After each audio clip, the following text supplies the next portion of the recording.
Alright, Introduction to Computers. It's Tuesday, week 5.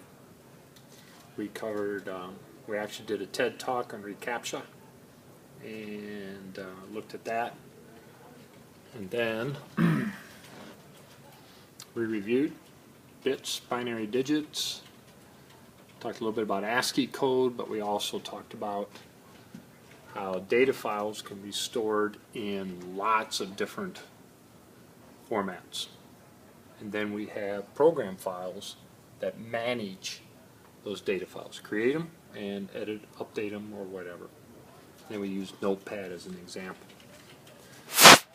Talked about the processor, and today we talked about the processor word size, and inside that processor we have registers that actually hold the bits, and then we have the arithmetic logic unit.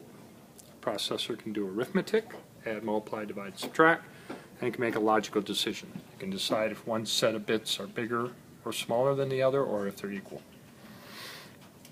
We listed word sizes, 4, 8, 16, and currently, nowadays, computers are typically either 32-bit, processors are 64-bit.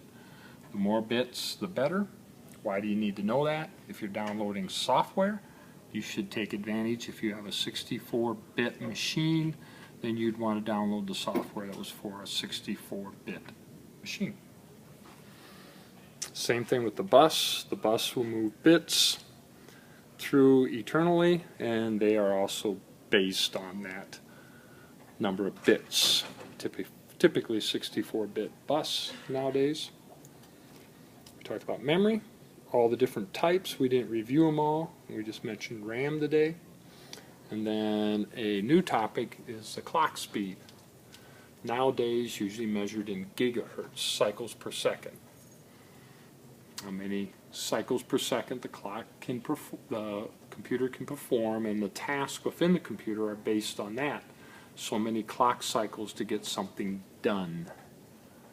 So that's how it keeps track of moving the bits internally, is based on the clock. Now we talked about, you know, if you look at a computer with a high gigahertz, there's a certain point to where the cost will go up tremendously, and you have to justify the use of that. Either a big-time gamer, or you do lots of graphic work, video work, and so forth on the machine. We reviewed virtual memory. We mentioned that before. The idea of using the hard drive to act as memory when a computer runs low on RAM, or based on how the software is designed, it'll put some things in virtual memory. If it runs too low on RAM and has to put lots of things in virtual memory, the machine will slow down, maybe a lot. Windows calls them page files, Linux calls them swap files. I'm not sure what the Apple world calls it. We talked about ports on the computer. What's really popular nowadays is USB. There's FireWire and other type of ports, but USB is the most popular. We talked about the power supplies within the computer, depending on what you have, and then of course nowadays a big issue are batteries.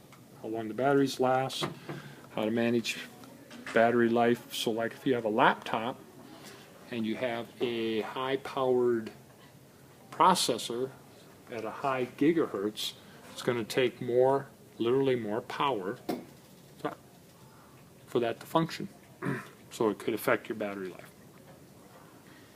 So this is pretty much the same information that we covered in the Monday, Wednesday, Friday class on Monday. So that's it for today.